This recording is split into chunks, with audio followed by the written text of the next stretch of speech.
দিয়ে পালাইছে, লজ্জা আছে? আমার মা আছে লজ্জা? হ্যাঁ? আপনাকে জন্ম দিয়ে পালাইছে।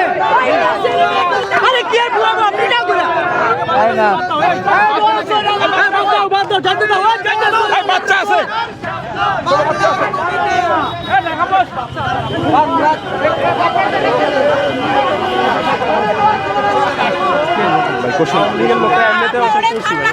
ওনার কাছ থেকে প্রায় 20 মিনিট মতো বাইক নিলাম। আমার গাড়িতে একটা কিডনি পেশেন্ট একজন যাবেন, একজন যে দেখবেন যে নাকে নল করা কিডনি পেশেন্ট আছে কিনা, জাস্ট দেখবেন, তারপরে ওখানে এসে তামাশা করবেন। আপনি ভদ্র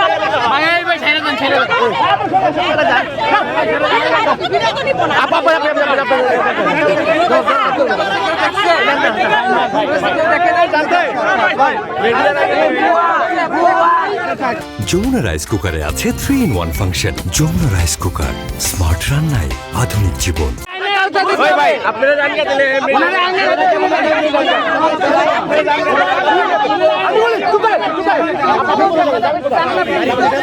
ভালো ভালো কথা দিচ্ছি, আমরা মানি না।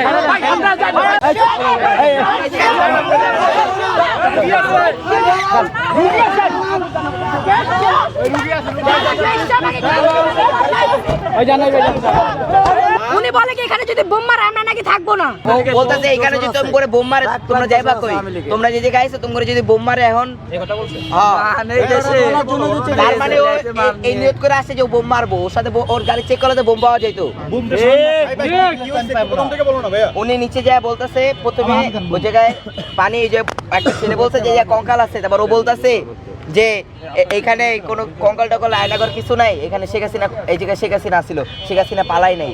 আবার বলতেছে যে এখানে এখন যদি তোমাদেরকে বোম, তারপর আমরা বলছি শেখ হাসিনা পালাইছে, তারপর বলতেছে শেখ হাসিনা পালাইছে না, এখানে যদি আমরা বোম মারে তোমরা কেউ থাকবা। তার মানে উনি বোম মারার নিয়ত নিয়ে আসছে না এখানে।